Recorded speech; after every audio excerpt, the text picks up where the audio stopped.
A routine lunar survey becomes a fight for survival when an energy surge strands astronaut Dr. Aris Thorne on the dark side of the moon. His commander's final, frantic warning cuts through the static, telling him he is not alone and that the base is not human. Plunged into silence, Aris is forced toward a strange rock formation that looks impossibly artificial. By the end of this journey, you will uncover the secret base on the dark side of the moon and the cosmic truth it was built to protect. What awaits in the shadows is a mystery older than humanity itself, a silent outpost holding answers we were never meant to find. What do you believe is the most dangerous secret we could uncover in space?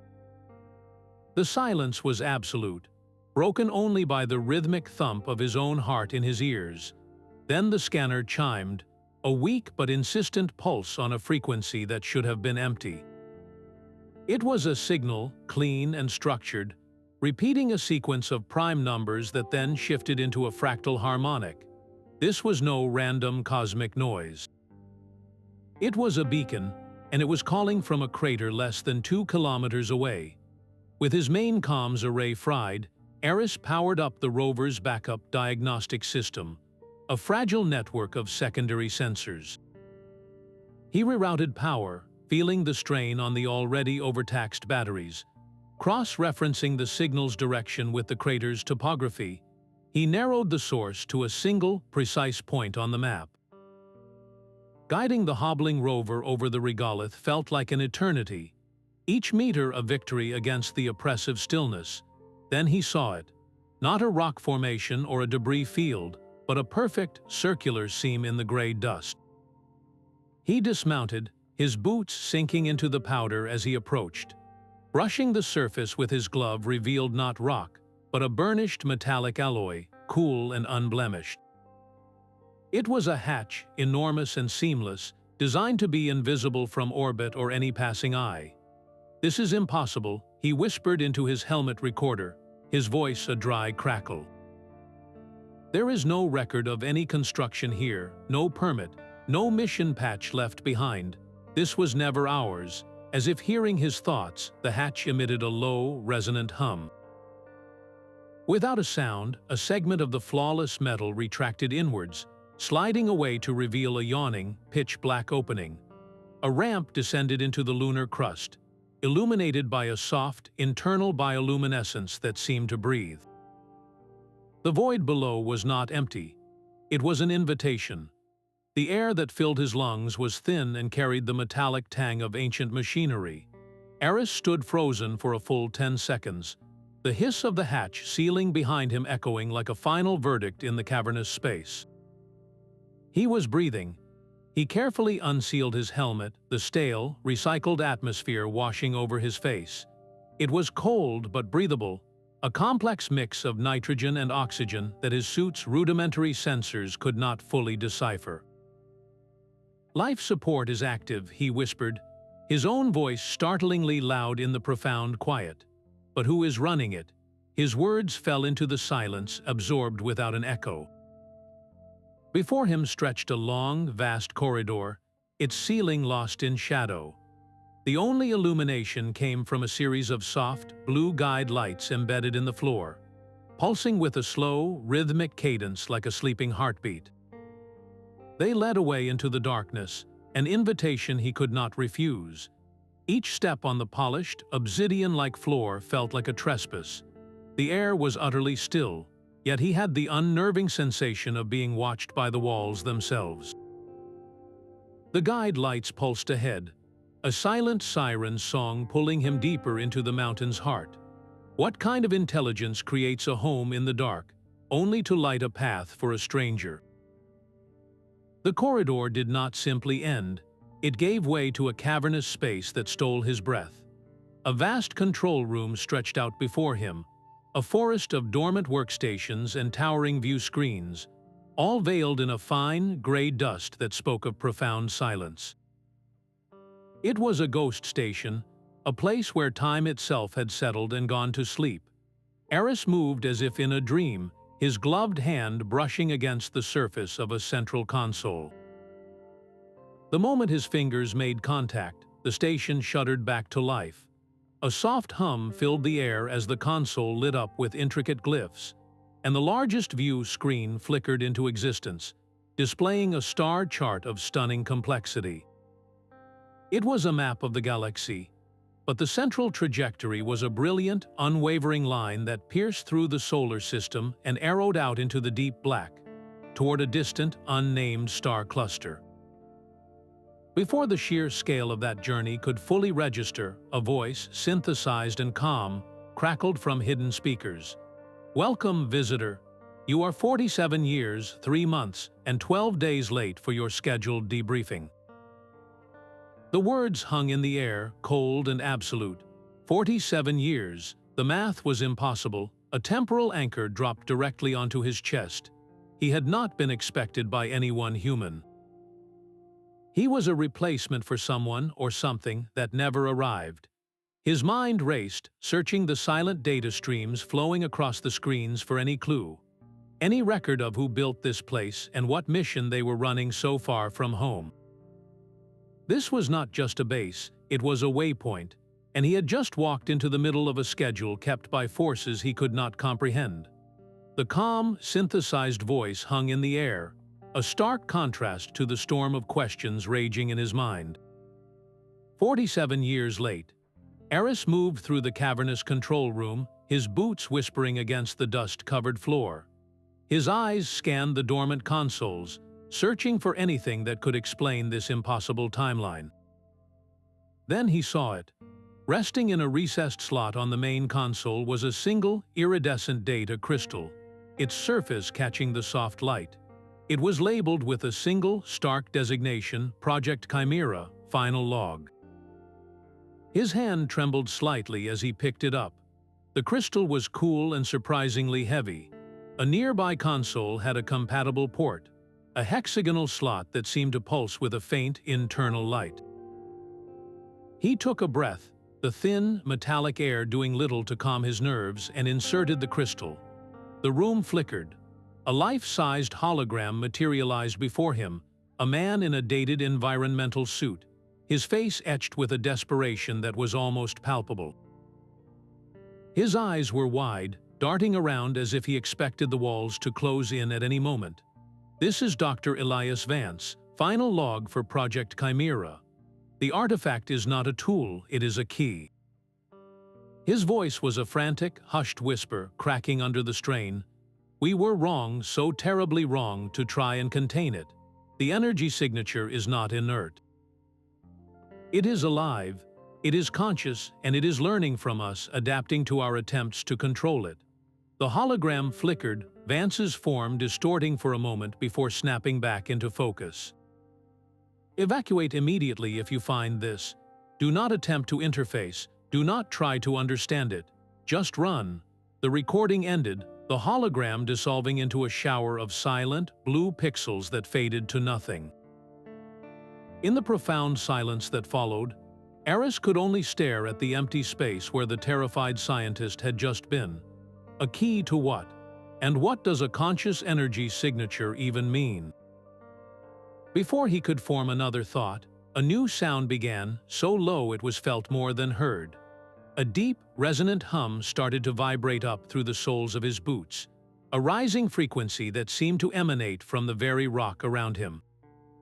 The guide lights in the floor, which had pulsed with a slow, sleeping rhythm, now brightened to a fierce, steady glow. Consoles around the room flickered to life on their own, screens filling with streams of data too fast for the human eye to follow. The entire facility, dormant for decades, was waking up. His presence had not just been noticed. It had been an alarm clock, and something that had been sleeping for a very, very long time was now stirring in the deep.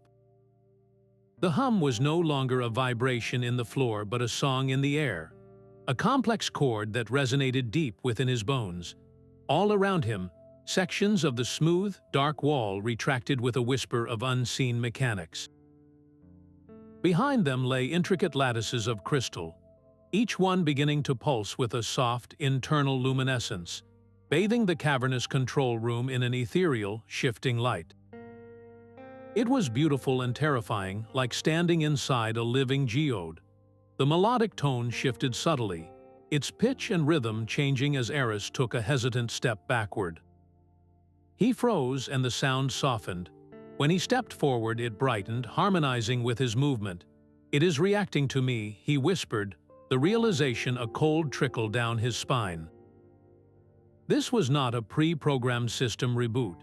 It was an interaction.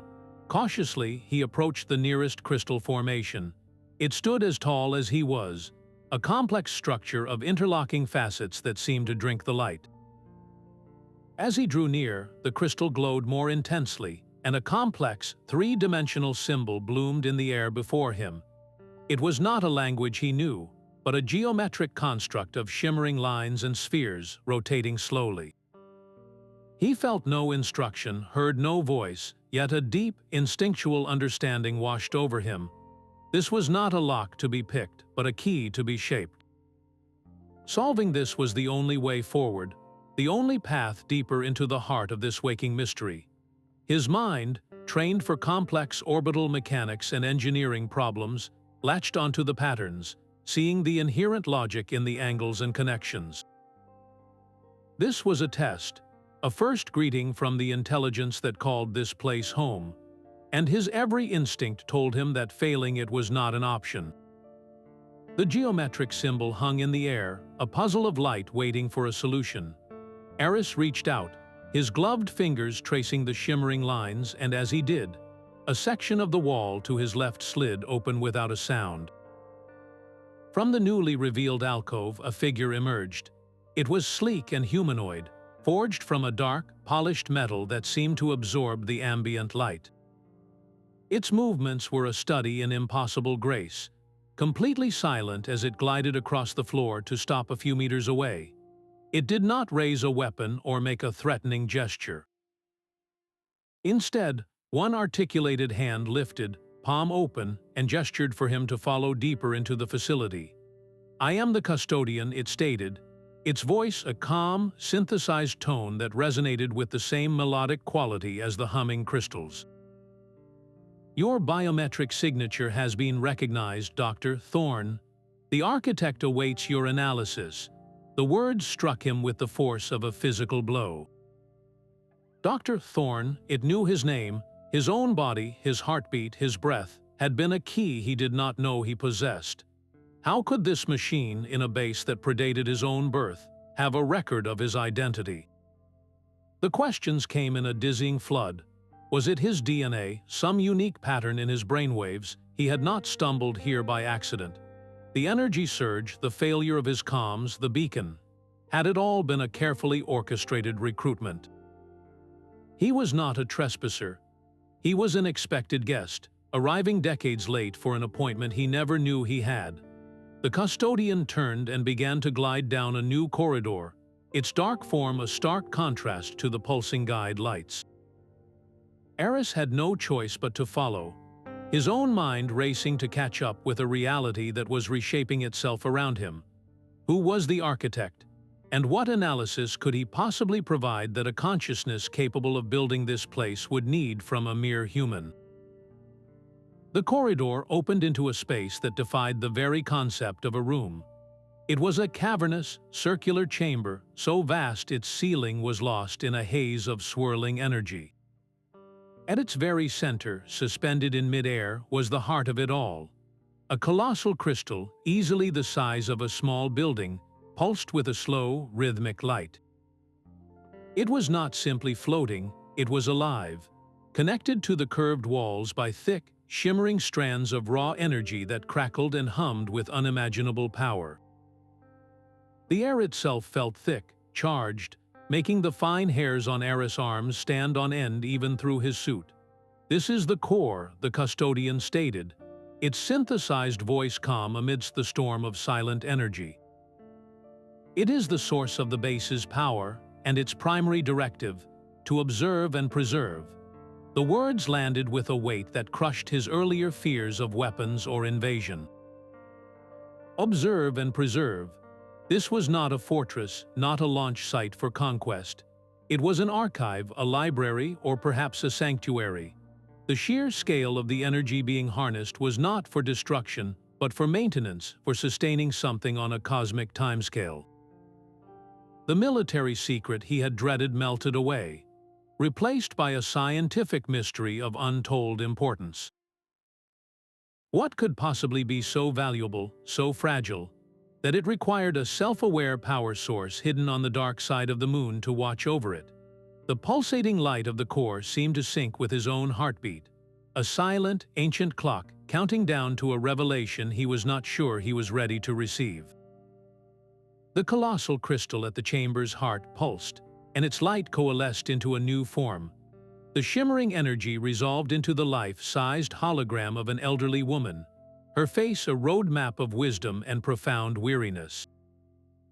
Her eyes held a deep, cosmic sadness as she looked directly at Aris. "I am Dr. Elara Vance." The voice was not synthesized, but human, etched with a quiet urgency that commanded absolute attention. "If you are seeing this, the failsafe has been triggered.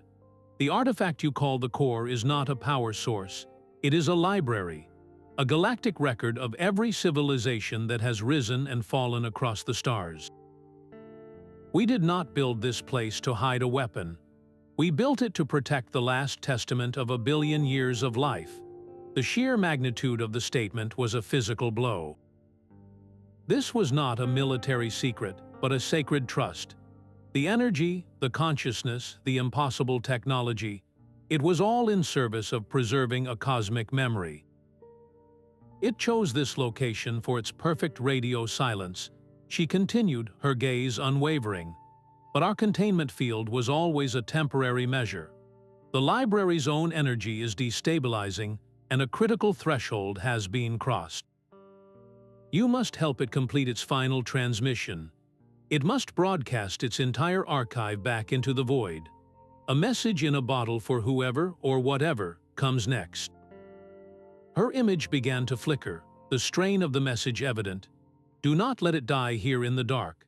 With those final, pleading words, her hologram dissolved back into the ambient light of the core. In the same instant, the main view screen on the far wall activated, displaying a single, stark readout. A countdown timer glowed with red, unforgiving numbers. It showed just under 3 hours. 3 hours until the library's energy reached a cascade failure point. 3 hours to save the sum of all cosmic knowledge from being erased forever. The mission was no longer about survival or escape. It was about becoming the final librarian for the entire galaxy. The air was growing warmer, a subtle but unmistakable shift that prickled the skin on the back of his neck. Aris dismissed it at first, a side effect of the core's immense energy output. But then the environmental alert flashed on a nearby console, a silent, urgent red icon. He tapped the screen, pulling up the diagnostics. His blood ran cold. A primary coolant line, routed deep beneath the control room, was showing a catastrophic rupture. The base's internal temperature was climbing, slowly but inexorably. This was not a random system failure.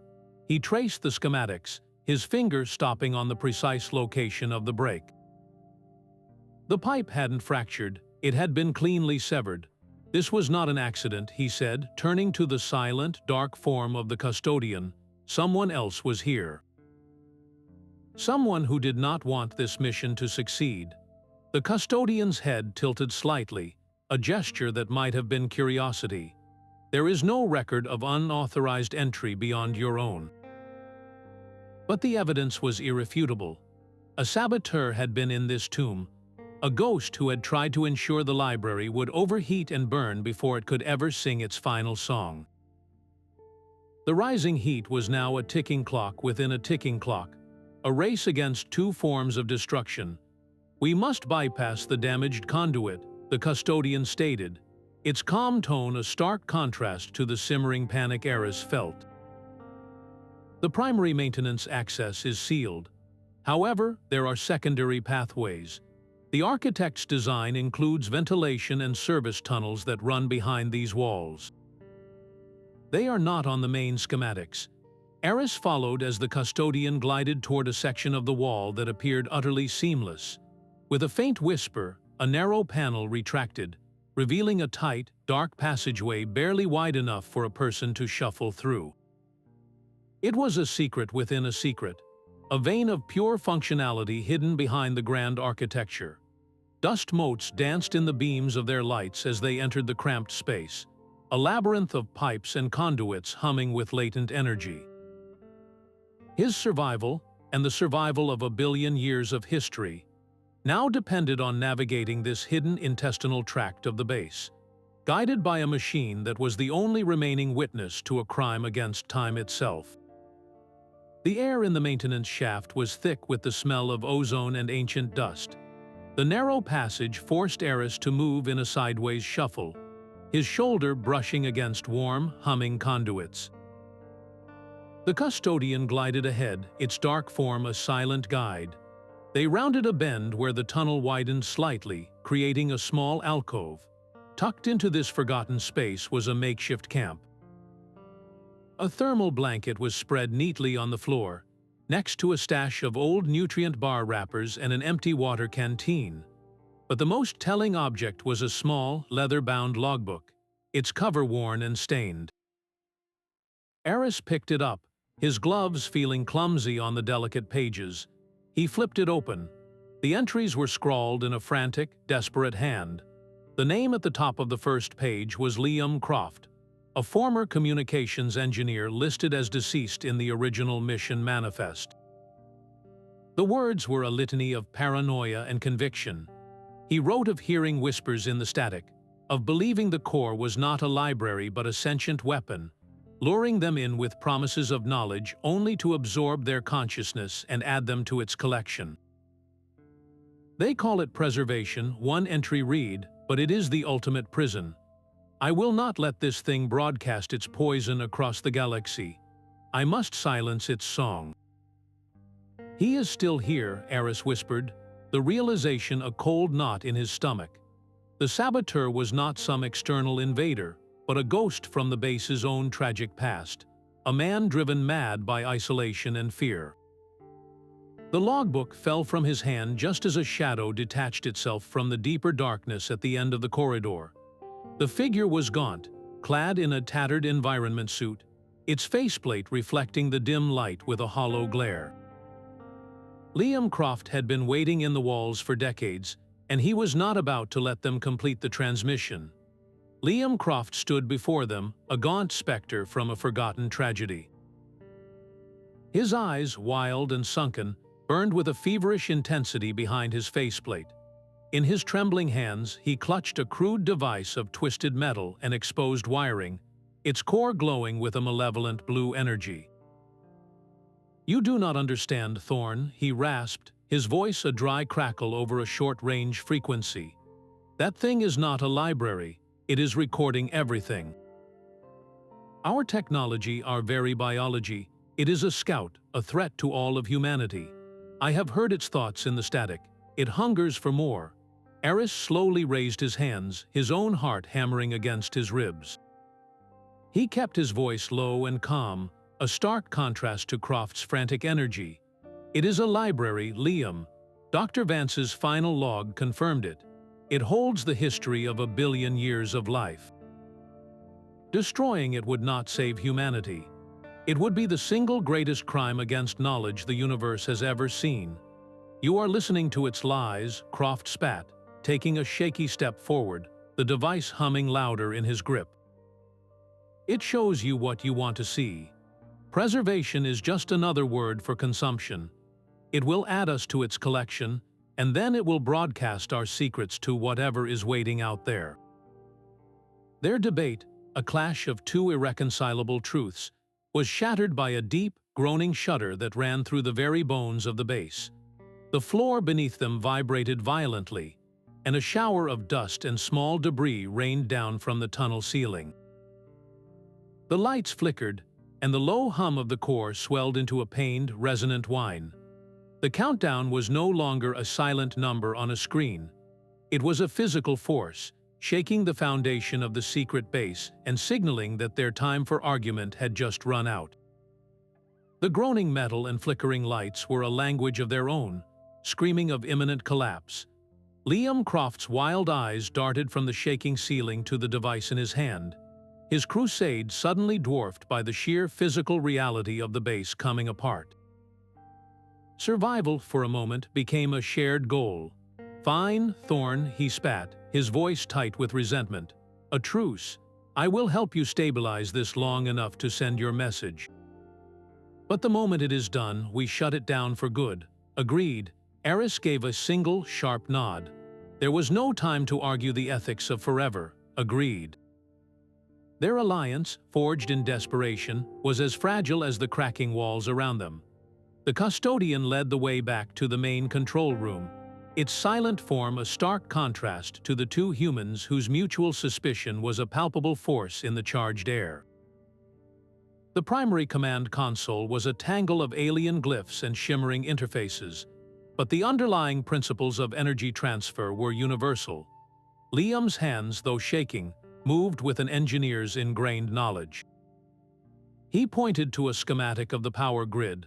"The main conduit is severed here," he said, his tone grudgingly professional. "We cannot repair it in time. But we can create a bypass, rerouting auxiliary power from the non-essential sectors. Life support, internal comms, we drain them all.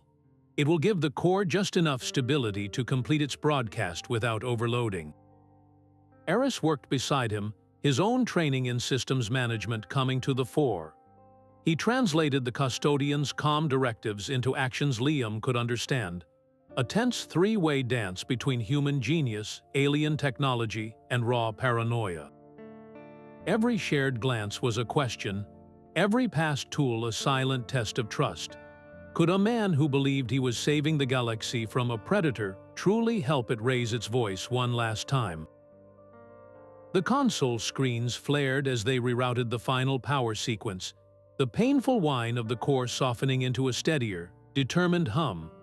The countdown timer continued its relentless march, but now, for the first time, it felt like a race they might actually win. The control room became a cathedral of light. The central crystal, the core, did not simply glow. It bled knowledge. A vast, shimmering river of data erupted from its heart, flowing across every screen and hanging in the air itself. It was a torrent of information, a storm of symbols that were not letters, of mathematics that described unknown physics, and of star maps charting cosmic currents no human eye had ever seen. It was the collective voice of 1,000 worlds, all singing their final song at once. The sheer, beautiful chaos of it was overwhelming. "We need to find the targeting coordinates," Aris shouted over the rising harmonic hum. "This is not a blind broadcast. It has a destination." Liam, his face illuminated by the cascading light, stared in rapt silence, his earlier fury replaced by a look of profound, humbled confusion. He pointed a trembling finger at a repeating cluster of symbols that flowed through the chaos. "I have seen that pattern before," he whispered, his voice barely audible. "In the background static for years, I thought it was noise, but it is a signature." Aris followed his gaze, his own mind latching onto the repeating fractal. It was not just a signature. It was an address. He watched as the data stream began to organize itself, the chaotic river forming distinct tributaries that flowed toward a single, complex set of spatial coordinates that now glowed at the center of the main view screen. It is a beacon, Aris realized, the truth dawning on him with absolute clarity. This is not a final cry. It is a handoff. The library knows its time here is over. It is signaling that it is ready for a new custodian. The words hung between them, recontextualizing everything. This was not an act of consumption, but of succession. Liam slowly lowered the crude disruptor device in his hand, its malevolent glow seeming petty and insignificant against the grandeur of the transmission. He was not a hero silencing a monster. He was a man trying to burn down the Library of Alexandria because he was afraid of the stories on its shelves. A deep, quiet shame washed over his features as he looked from the weapon in his hand to the river of cosmic history flowing before him. He had spent decades preparing to commit an act of galactic vandalism, and now he had to help make sure it succeeded.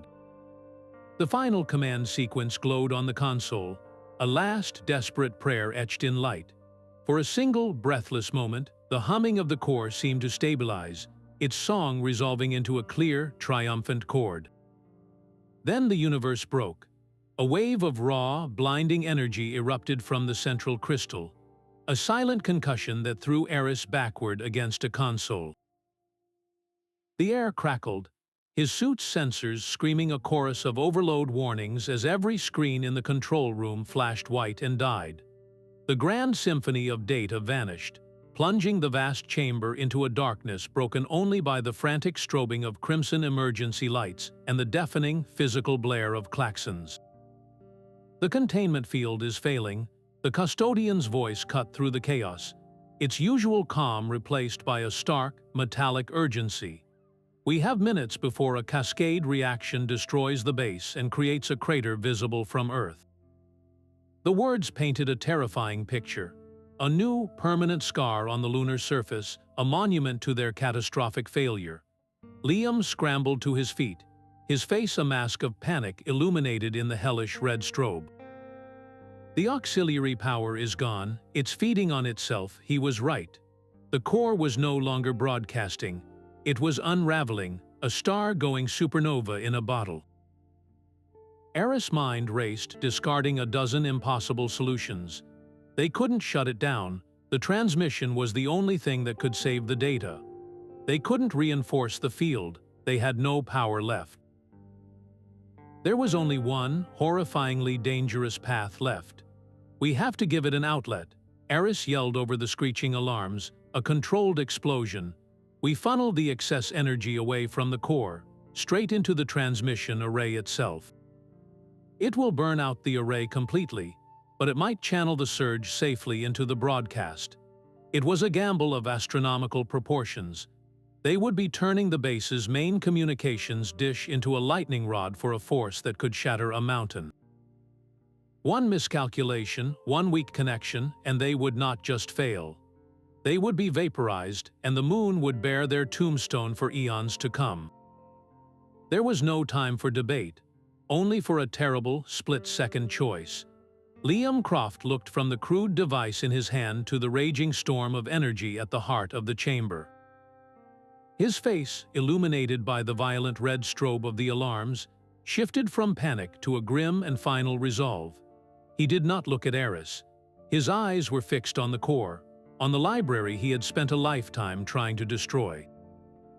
He slammed his hand onto the console, pulling up a secondary schematic. I can reroute the surge through the tertiary power couplings. He yelled over the klaxons, his voice stripped of its earlier frenzy, now pure and sharp with purpose. But the relay will not handle the strain. It will need a hard reset at the exact moment of peak load, a physical interruption.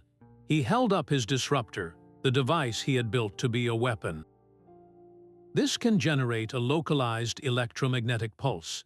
It will fry the relay, but it will also create a momentary power vacuum, sucking the overload away from the main array. He was already moving, scrambling toward a service panel across the shuddering floor. Aris, you have to hold the primary sequence. The moment the pulse hits, you initiate the final broadcast. The entire surge will channel through the dish. Do you understand? Aris understood, and the understanding was a cold fist in his gut. A localized EMP. Liam would be at the epicenter. There was no suit that could fully shield him from that. Before Aris could form a protest, Liam pried open the service panel. The relay within was a tangled knot of superheated conduits, glowing with a dangerous orange light. He did not hesitate. He activated the device and shoved it into the heart of the overload. The world turned white and silent. A concussive wave of pure force threw Aris back, his vision swimming. The deafening klaxons cut out abruptly, replaced by a high-pitched ringing in his ears. As his sight cleared, he saw Liam crumpled on the floor, smoke curling from his suit. The violent shaking of the base ceased, the red emergency lights winking out. In the sudden, profound quiet, the core resumed its steady, determined hum. The main view screen flickered, the targeting coordinates solidifying. The path was clear. Aris stumbled to Liam's side, turning him over. The man's face was pale, his breathing a wet, ragged struggle. He looked up at Aris, his eyes no longer wild with fear, but clear and painfully lucid. "Finish it, Aris," he gasped, each word a labor. "Prove me wrong. Show them we're worth saving."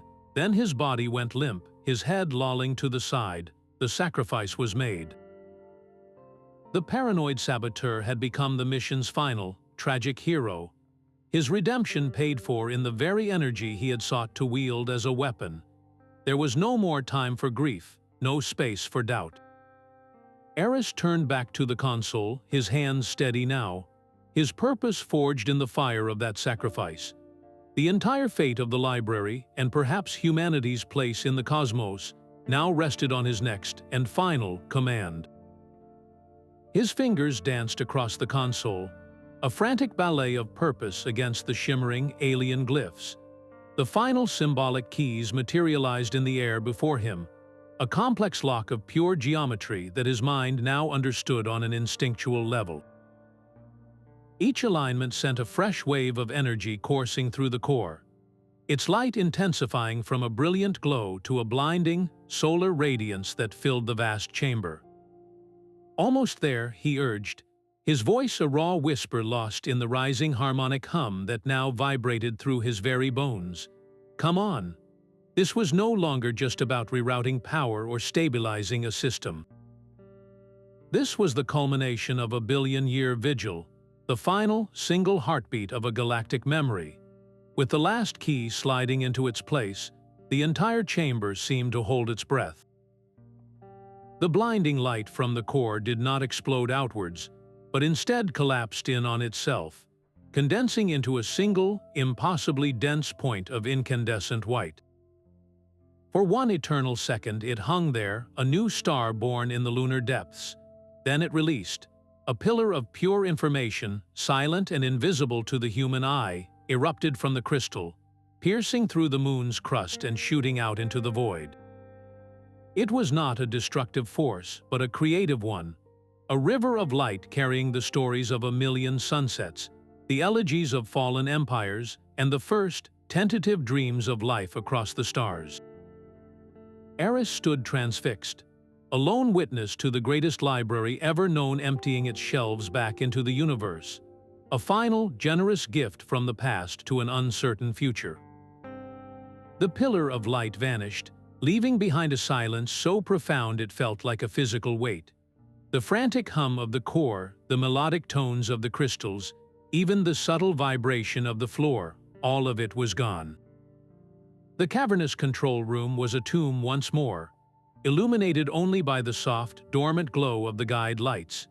"It is done," the custodian stated, its synthesized voice calm and final in the absolute quiet. Aris stood breathless, his own heartbeat the only sound in his ears. He looked up at the main view screen. The complex star chart was gone, replaced by a simple, focused image of deep space. And there, in the center of the black, a single, distant star system began to pulse. It was a slow, steady rhythm, a silent and unmistakable acknowledgement from the void. The message had not just been sent, it had been received. A wave of profound relief washed over him, so powerful his knees felt weak. They had done it. They had saved the library, but the victory was hollow, tasting of ashes and loss. He looked over at Liam Croft's still form, a man who had given his life to correct a terrible mistake, to prove his own fear wrong. The cost of this cosmic success was written in the dust and the silence. The blinking light on the screen was not just a confirmation, it was a question. What kind of civilization had just caught a billion years of history in its net? Were they scholars like the architects, or were they something else entirely? The library had found a new home, but humanity was now on the radar of an intelligence that had just been handed the combined knowledge of the galaxy. The secret was out, and the moon would never be the same. The profound silence was broken by a soft, descending chime. All around them, the base's systems began a graceful, deliberate power down. The brilliant guide lights in the floor dimmed to a faint, sleeping glow, and the great crystal core at the room's center faded from its incandescent white to a deep, resting blue, its pulse slow and steady like a heartbeat in a deep sleep. The emergency was over. The library had sung its song. Aris knelt beside Liam, his own hands trembling as he carefully unsealed the man's cracked faceplate. The air that escaped was tinged with the scent of ozone and burnt wiring. Liam's eyes fluttered open, his gaze hazy but focused. "You were right," he whispered, each word a ragged breath that clouded in the cold air. It was worth preserving. The knowledge it was beautiful. A faint, pained smile touched his lips. I was afraid. I spent so long listening to the silence, and I filled it with monsters of my own making." Aris found a water pouch from his own kit, helping Liam take a small sip. "Fear is a rational response to something you cannot understand," Aris said softly. "It's what we do with that fear that defines us. You chose to help save it in the end. That took more courage than hiding in the dark ever did." In the quiet aftermath, surrounded by the ghost of a billion-year legacy, their brief exchange felt larger than any argument. It was not just a truce between two men, but a reconciliation between two fundamental human instincts: the drive to preserve and the urge to destroy, the thirst for knowledge and the terror of what it might reveal. Liam, the paranoid saboteur, had ultimately given everything to protect the very thing he feared, proving that understanding could blossom even in the most barren and isolated of places. His final act was a testament to the human capacity for growth. A single, selfless day, a point added to the vast archive he had tried so hard to silence. The silence that followed felt different now, no longer empty but full, like the quiet after a symphony has ended. Aris secured the last of his gear, his movements slow and deliberate in the dim, sleeping light of the base. The custodian glided to his side, its dark, polished form a familiar presence in the vast chamber. Its next words were not the calm, synthesized statements of a machine.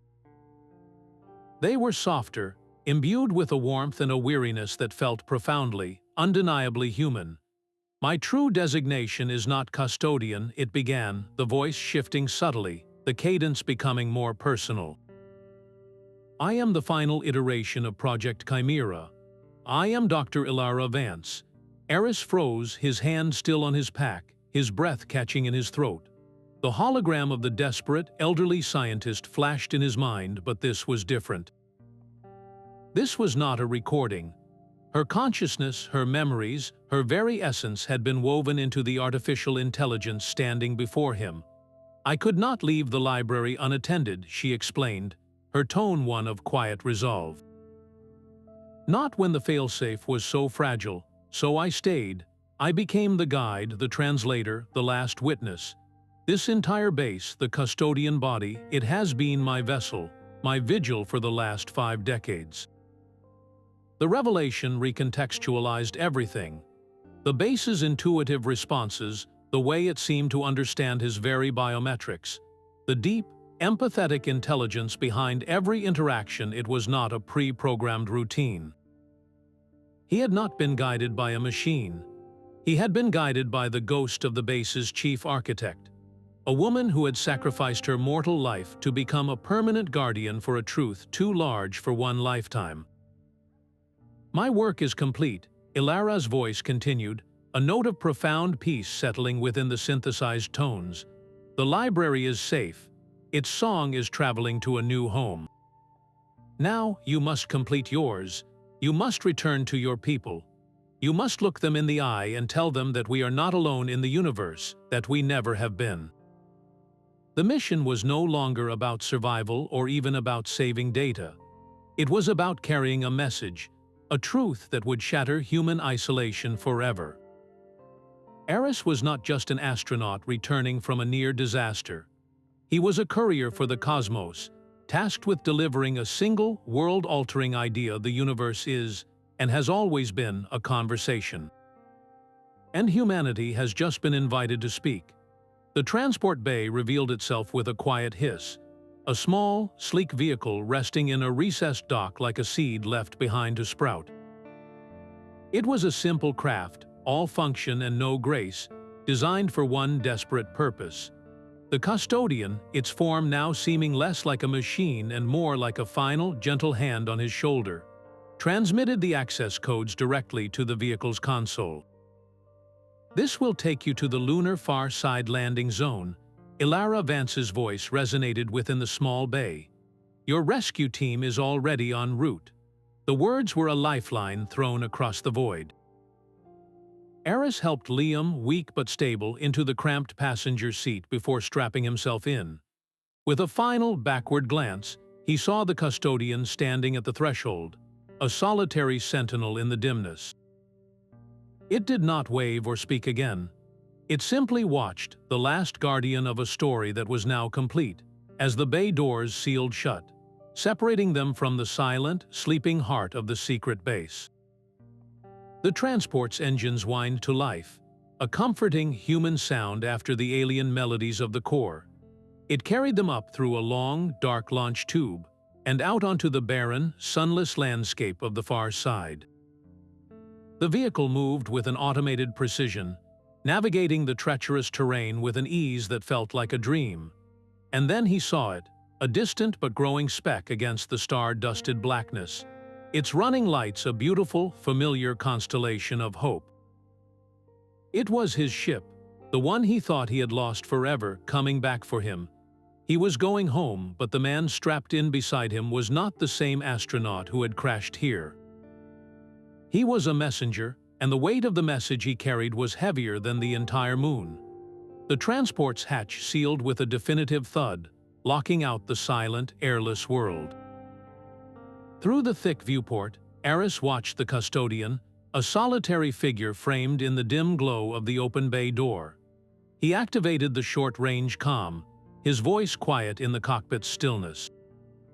"Thank you," he said, the words feeling entirely insufficient for the being that had been his guide, his protector, and his link to a truth beyond human comprehension. "For everything." The Custodian inclined its head, a gesture that was both machine-precise and deeply human. Then it raised one articulated hand, a small hexagonal port on its palm ear-eyes open, and a single iridescent data crystal, identical to the one that had held Dr. Vance's final log, emerged. It floated gently on a tiny anti-gravity field, crossing the short distance to dock with an external port on the transport's hull. "This crystal contains a curated summary." Elara Vance's voice spoke through the calm and final.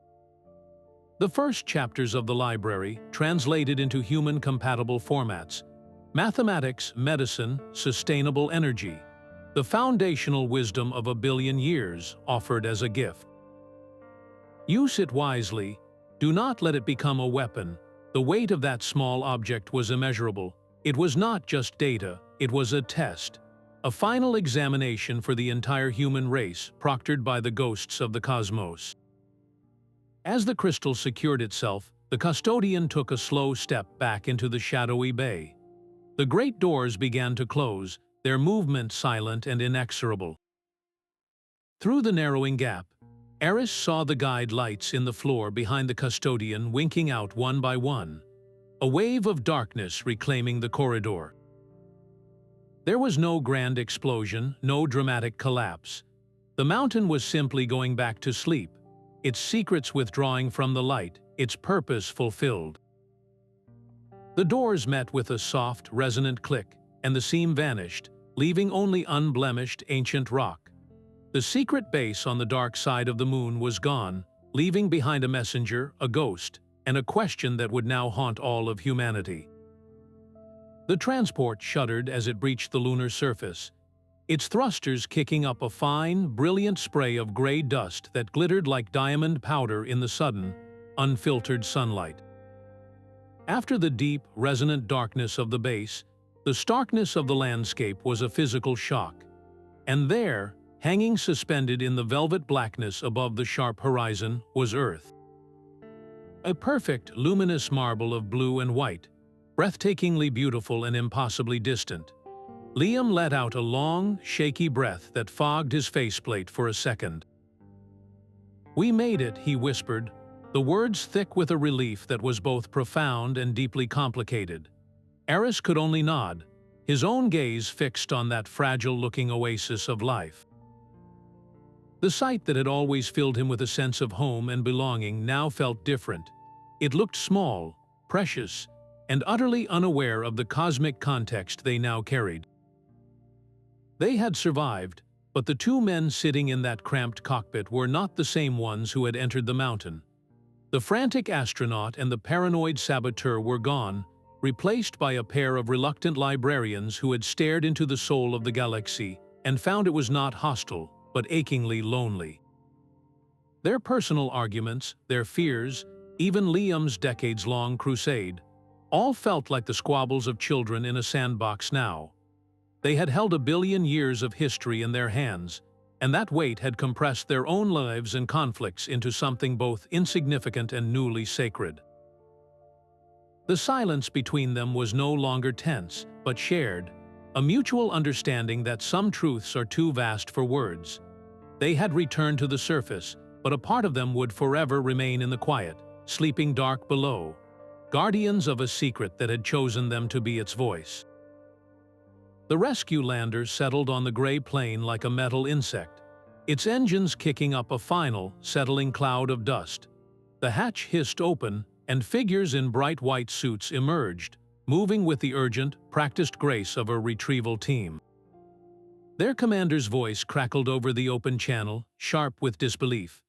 "Thorne, Croft, we lost your signal for hours. What in the world happened down here?" Aris turned his head slowly within his helmet, his eyes meeting Liam's through their respective faceplates. In that single, silent look, an entire universe of understanding passed between them. They saw the same shock on the rescue team's faces, the confusion at finding two men where there should only have been one corpse. How could they possibly begin to explain the silent mountain at their backs, the sentient library, the ghost of a long-dead scientist, or the billion-year song now traveling toward an unknown star? The official story would be a carefully constructed shield, a tale of a crash, a miraculous survival, and finding a disoriented colleague in an old seismic research shelter. It would be a story of technical failures and human endurance, a narrative that would fit neatly into mission reports and press briefings. But the truth, the immense and terrifying truth they now carried, was a weight they would share only with each other. They were keepers of a secret that would redefine humanity's place in the cosmos, and their first duty was to deliver that truth without causing the very panic the base was built to avoid. The commander's question hung in the vacuum between them, a simple inquiry about a few lost hours. But for Aris and Liam, those hours contained eons. The sterile white of the orbital station's debriefing room felt like a cage after the profound darkness of the lunar surface. Across the polished table, 3 senior mission officials stared back, their expressions a mixture of professional skepticism and deep concern. Their commander, a woman with sharp eyes and a perfectly pressed uniform, leaned forward. "Dr. Thorne, Mr. Croft, your survival is a miracle, but your account of an automated outpost, it does not match any known record. There is nothing on the far side." Nothing. Aris kept his posture neutral, his hands resting on the table.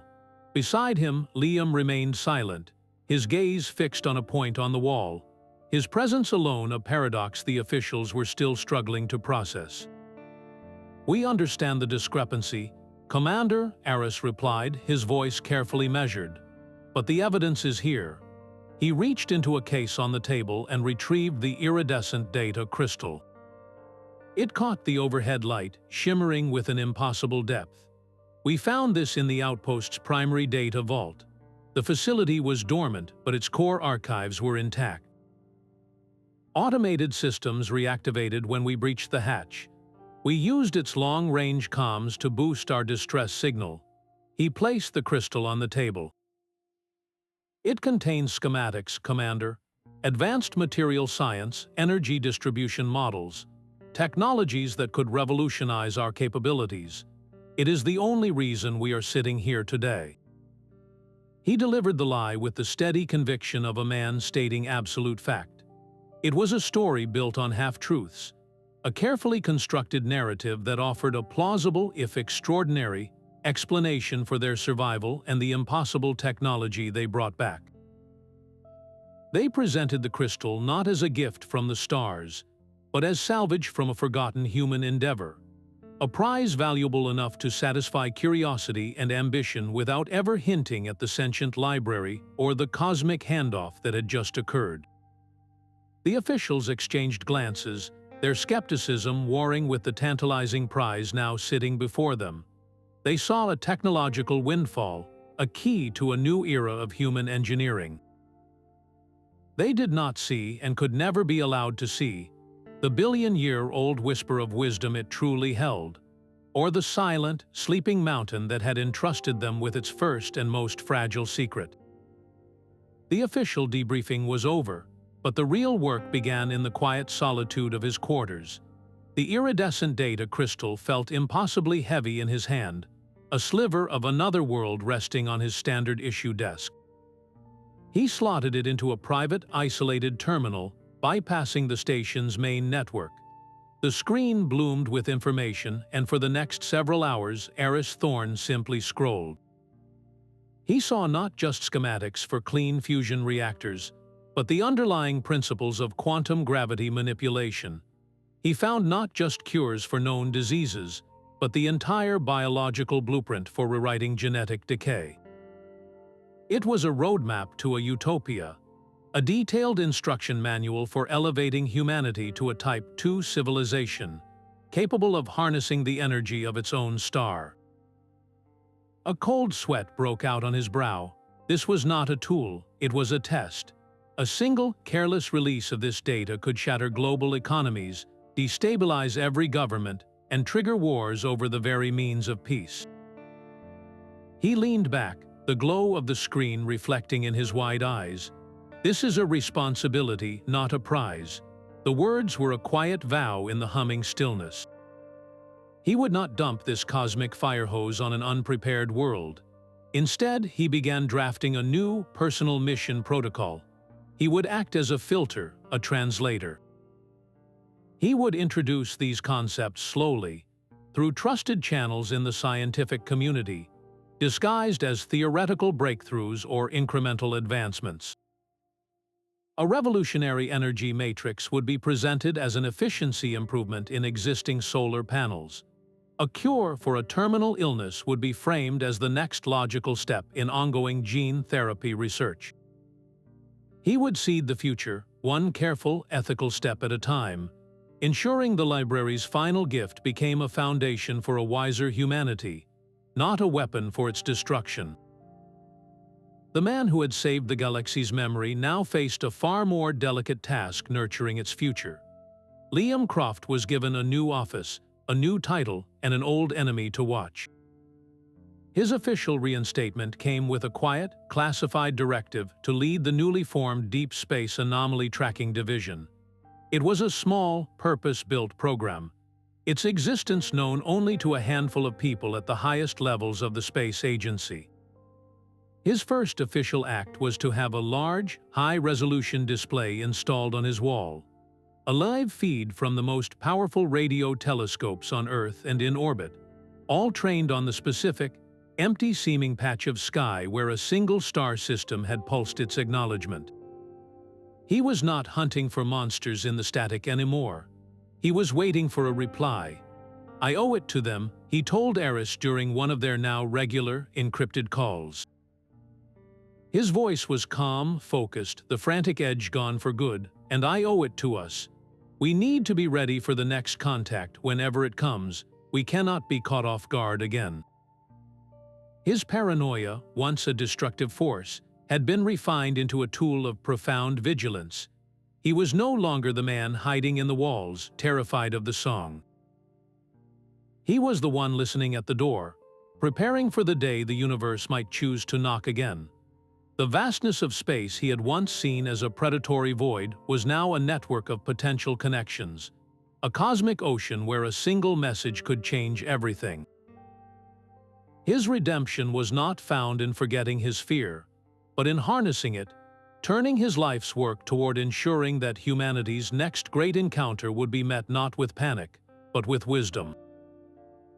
The first ripple was almost invisible, a quiet paper published in a prestigious materials science journal.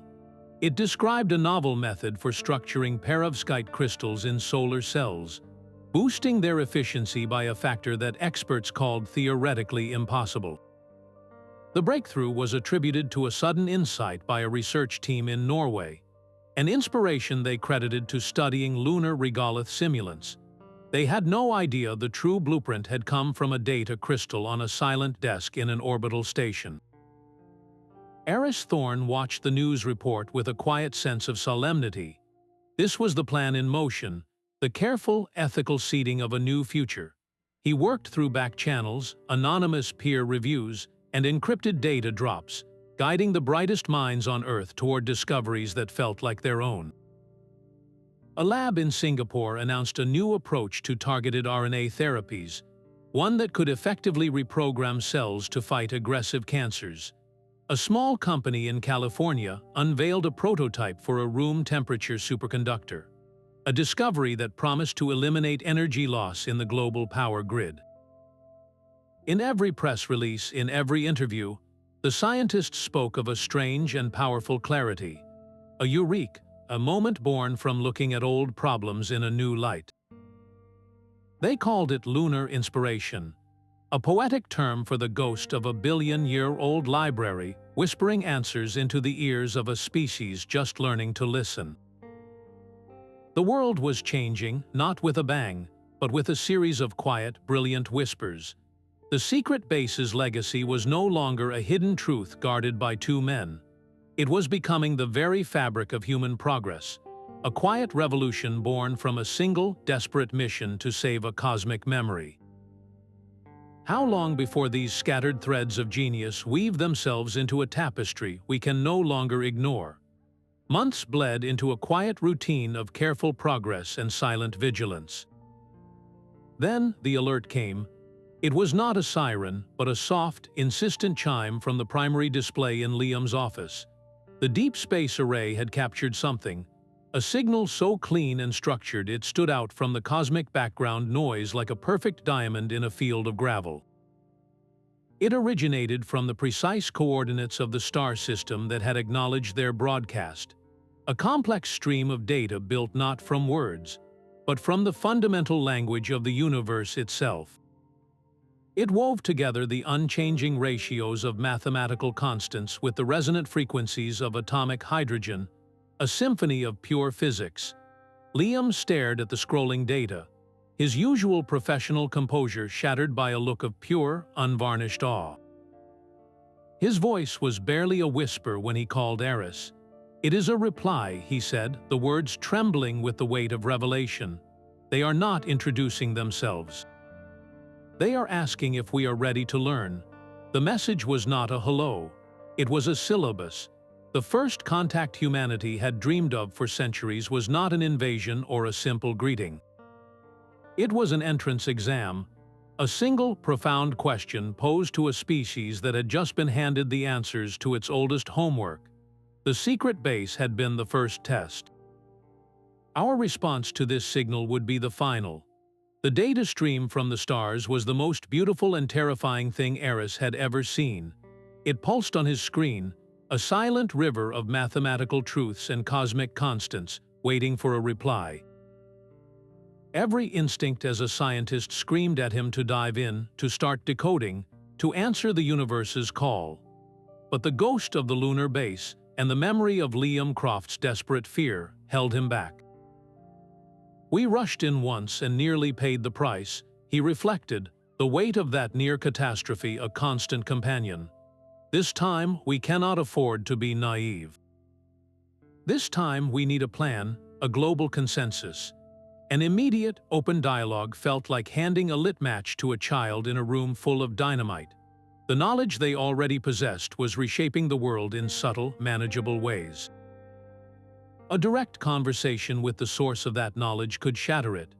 What if their questions were beyond our current understanding? What if our answers revealed an immaturity that made them reconsider their offer? He began working in secret, reaching out to a handful of trusted contacts across the globe. He needed a council, not of politicians, but of the world's sharpest minds in xenolinguistics, theoretical physics, ethics, and sociology.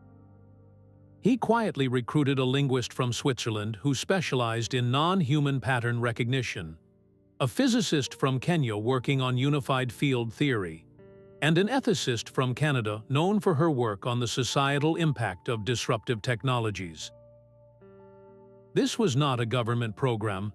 It was a quiet alliance of thinkers tasked with a single, monumental objective: to assess not if we could answer, but if we should.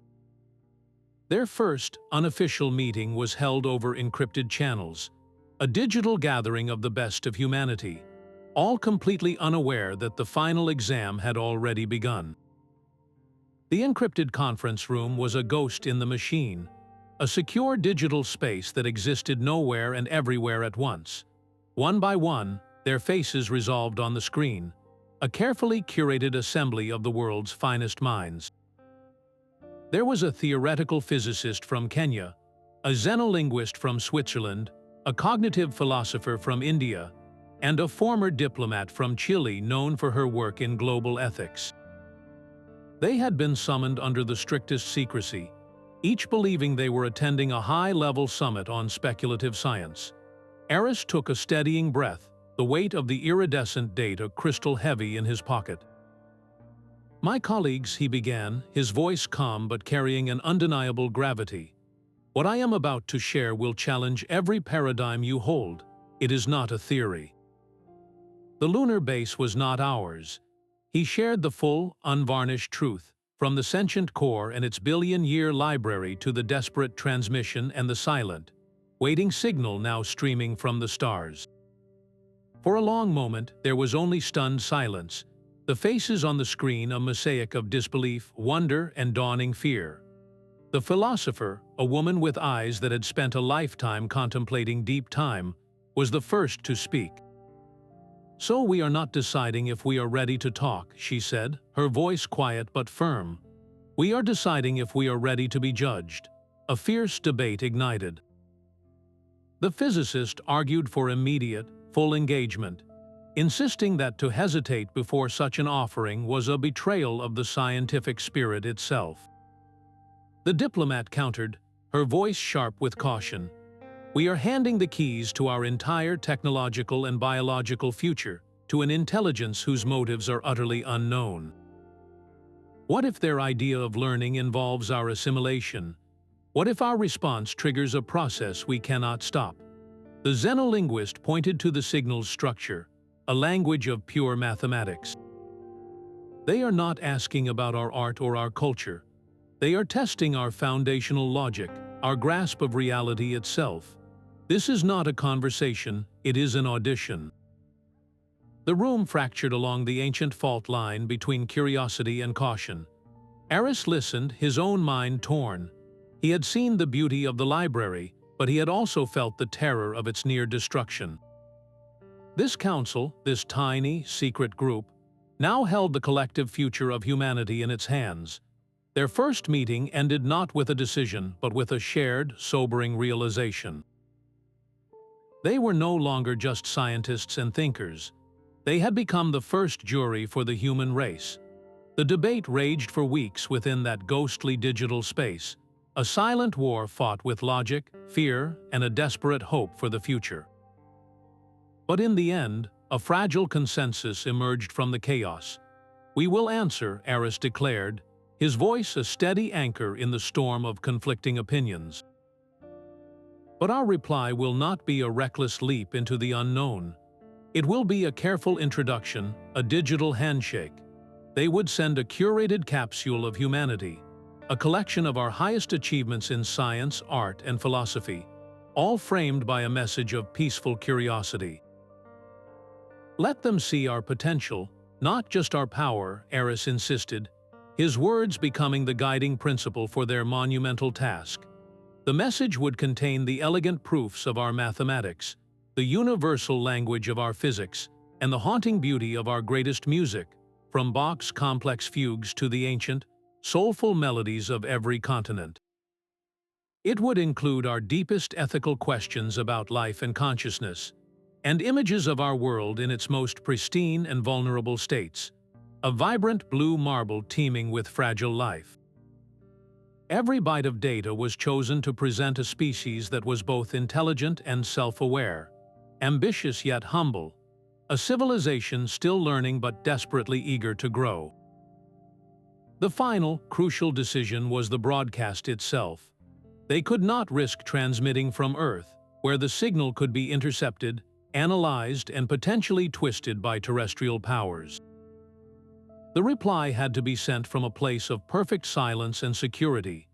Their gaze turned back to the moon, to the very edge of the silent territory where the secret base slept.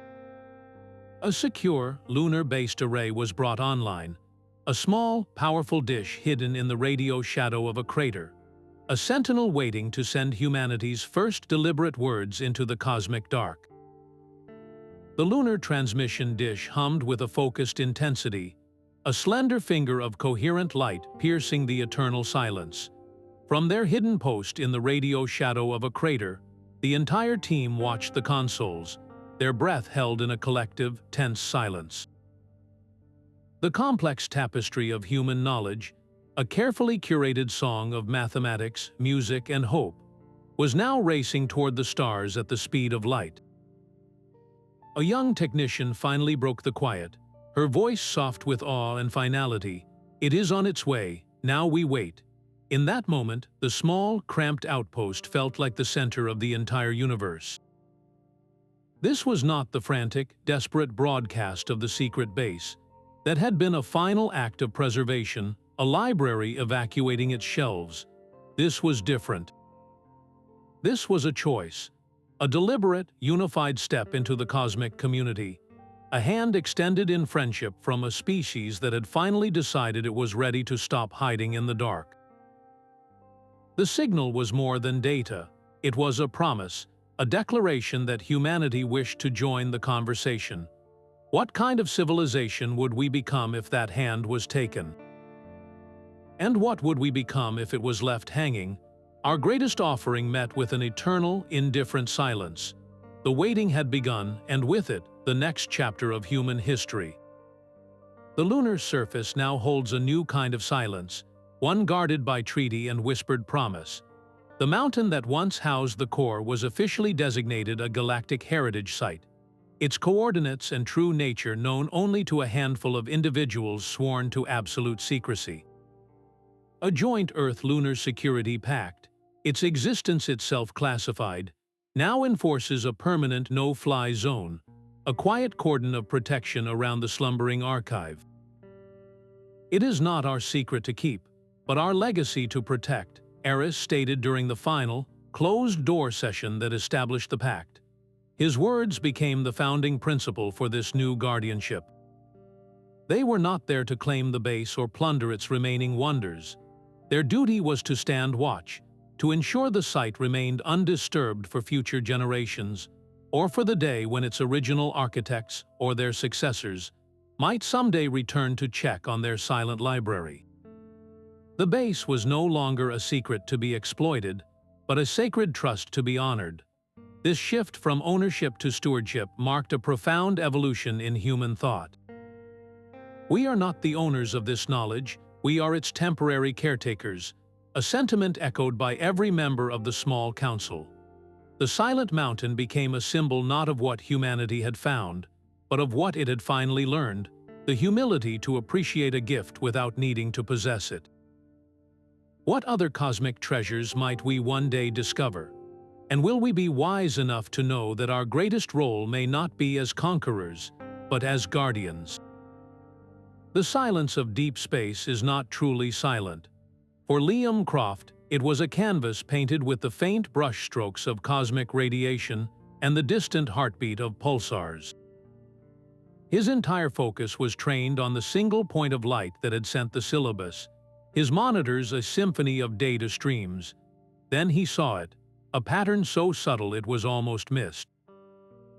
Faint, faster-than-light neutrino trails, like the ghostly wake of a ship moving through an unseen ocean, began to register on his most sensitive instruments.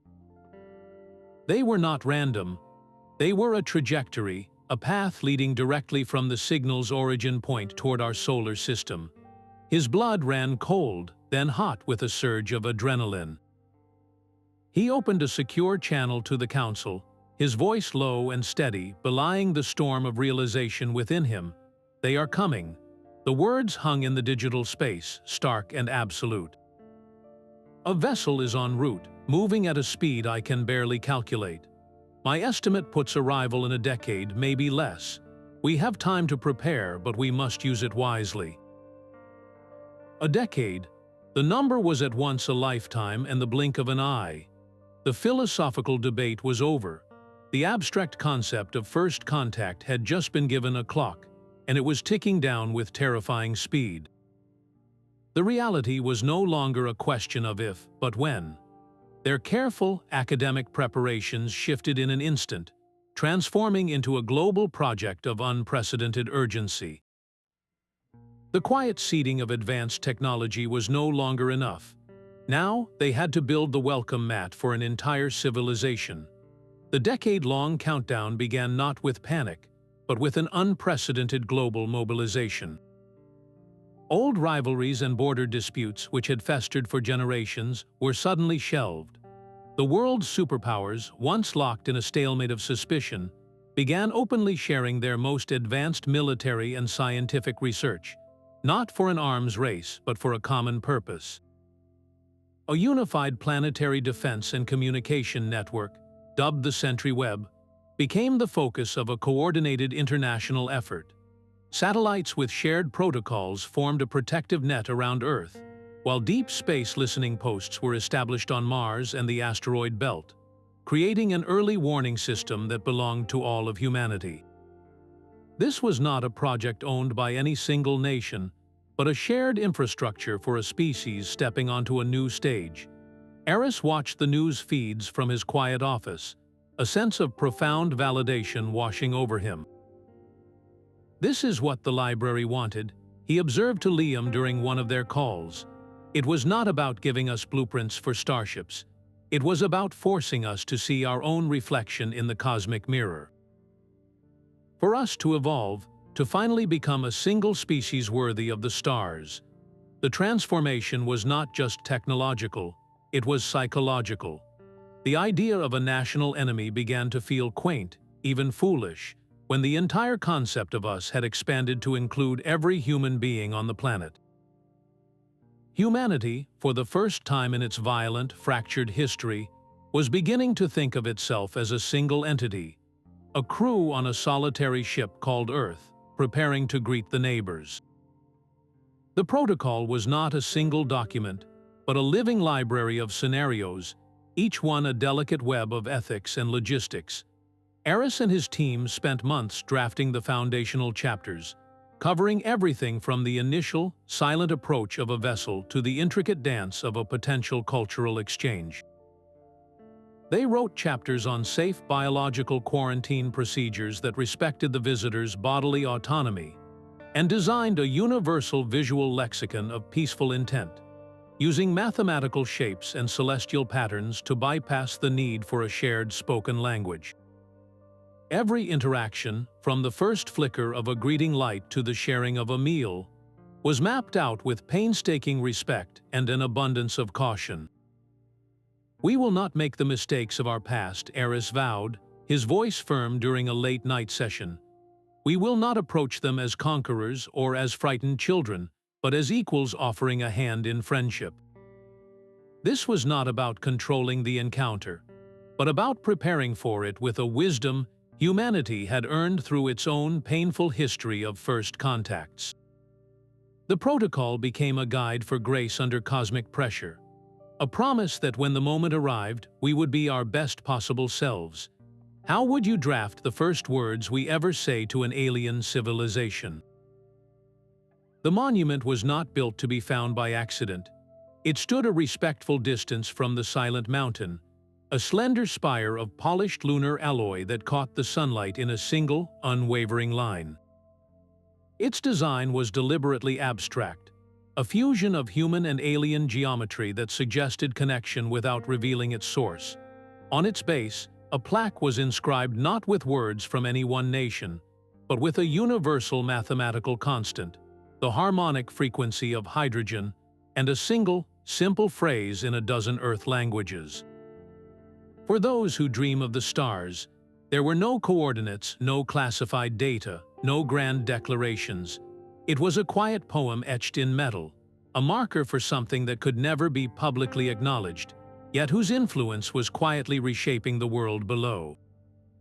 The monument did not celebrate a victory or a discovery.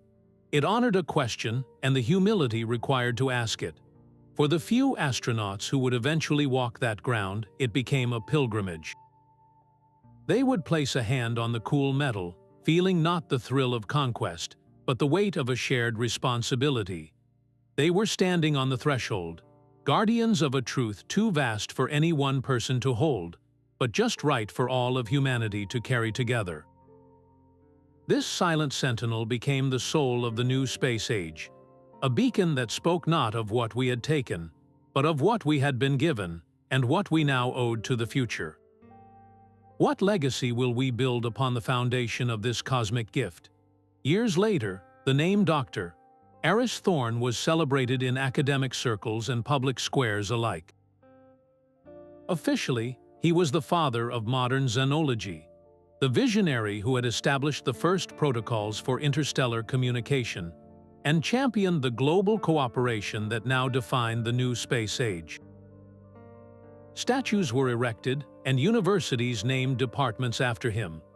The public knew the story of his miraculous survival and his subsequent profound work. They did not know he was a curator of the galaxy's deepest secret. In quiet rooms away from the glare of accolades, he continued to advise the Global Council, the only man alive who had touched the living heart of the library and felt the weight of its silent history. His public speeches were always filled with hope, but his private counsel was tempered by the memory of a mountain's quiet darkness. "We stand on the threshold," he would often say, his voice carrying the quiet authority of a man who had already crossed one. The greatest adventures are not behind us, but ahead. This was not a platitude for him, but a core truth. He had lived it. His life became a quiet testament to the idea that true courage is not the absence of fear, but the choice to move forward with it, to let curiosity be a stronger guide than terror. He had looked into the cosmic unknown and found not a monster, but a teacher, and he spent the rest of his days ensuring that all of humanity would be ready for the lesson. A decade of whispered progress could not erase the lure of the moon's greatest secret. For a young astrophysicist named Dr. Anya Sharma, the official story of Aris Thorne's discovery was a foundational myth, the spark that had lit her own career path. She had devoured every public paper, every declassified data set on the anomalous energy readings and geological surveys from the lunar far side. It was while running a new deep scan algorithm on decades-old orbital magnetometer data that she found it. The numbers did not align. Beneath the known coordinates of the silent mountain, the readings suggested a vast, cavernous emptiness, an architectural void that plunged deep into the lunar mantle, far larger than any single base could possibly occupy. Her heart hammered against her ribs as she cross-referenced the data with gravitational anomaly maps. The correlation was undeniable. With her hands trembling slightly, she opened a secure channel, her voice breathless with a mixture of terror and exhilaration. "Dr. Thorne, I have reviewed the original lunar surveys against my new models. I think there is more down there. The energy signature we have been protecting, the entire base structure, it's just the surface layer." The data implies a subsurface complex of unimaginable scale, a city sleeping in the rock. The original discovery was not the final chapter. It was the title page of a much older, much deeper story, and a new generation was now knocking on its door. The data shimmered on the conference screen, a silent testament to a truth far grander than their carefully constructed public story. Dr. Anya Sharma's discovery of the subsurface complex had fractured the Council's fragile peace. Around the secure virtual table, the old debate reignited with fresh urgency. The physicist from Kenya leaned forward, his passion palpable. "We have an obligation to the truth. Hiding this now, when we know the scale of what lies beneath us, is a lie to all of humanity." The ethicist from Canada countered, her voice calm but firm. "A lie or a necessary buffer. Our world is finally uniting. Revealing that the mountain is just the entrance to a buried city could shatter that unity. It could ignite a global gold rush, a violent scramble for technology we are not yet wise enough to use." Aris listened to the clash of ideals, the weight of his own decades of silence heavy on his shoulders. He thought of Liam Croft and the destructive power of a truth discovered too soon. "The truth is a powerful tool," Aris finally interjected, his voice quiet but commanding the room's attention. "We must wield it with care, like a surgeon's scalpel, not a soldier's club. Reckless disclosure could be as catastrophic as perpetual secrecy. We have spent 10 years preparing the soil. Now we must plant the seeds, not drop a bomb." A fragile consensus was forged in that digital space. They would not reveal everything, not the city sleeping in the rock, not the ghost of Elara Vance. But they would begin a controlled, deliberate release of information, a slow turning of the dial. They would authorize the declassification of select geological surveys hinting at vast, unnatural caverns. They would grant artists and filmmakers access to speculative concepts of non-human archaeology, allowing the idea to seep into the public consciousness through stories and art before it was presented as fact. The goal was to make the impossible feel inevitable, to prepare the human psyche not for a shock, but for a gradual, wondrous dawn. How do you tell 8 billion people that their moon is not a dead rock, but a library, a tomb, and a home they are only just beginning to inherit? The Vigil grew from a whispered, packed into a city of silver domes and silent radio dishes. A permanent outpost nestled in the Lunar dust a respectful distance from the silent mountain. Its official mission, announced to the public, was deep space astronomy and neutrino research, a perfect cover for its true, singular purpose. Every scientist, engineer, and pilot stationed there was chosen not just for their skill, but for their unwavering discretion, each one personally vetted by the Council. They were the sentinels, the quiet guardians of a legacy they could never publicly discuss. The station's first commander, a veteran of the Martian outposts, framed their duty during the inaugural address. "We are the guardians of this legacy," she stated, her voice calm and certain over the station-wide calm. "Our purpose is to watch, to listen, and to be ready. We will be ready when they arrive." This was not a military garrison, it was a lighthouse, its keepers trained to greet the dawn, not fear the storm. Their days were filled with the routine of science, but their nights were spent watching the deep space monitors, tracking the faint, impossible trajectory of the approaching vessel. Humanity had finally taken its place as a sentinel species, a patient watcher in the cosmic dark, holding its breath for the moment the silence would finally be broken. The moon hung in the evening sky, a brilliant, silent partner whose face he knew better than any map of Earth. For Aris Thorne, it was no longer a distant rock, but a living presence, a library sleeping in the dust. He stood at his window, an old man now, his own reflection superimposed over the glowing sphere. His journey had begun with a crash and a fight for survival, a frantic scramble in the dark. He had been a stranded astronaut, then a reluctant librarian, and finally, a quiet gardener planting seeds of wisdom for a future he would never see. The secret base was not the end of the mystery, he understood now. It was the prologue. It was the first word in a sentence whose length we are only just beginning to fathom. The true story was not about a hidden place, but about the connection it forged, a single thread pulled from the tapestry of the galaxy, leading us toward a pattern vaster than we ever dreamed. He watched the moon, a keeper of silent truths, and felt a profound peace settle over him. The fear was gone, replaced by a patient, boundless curiosity. With a soft smile, he turned from the window, his final thought a whisper carried on the night air. The conversation is just starting.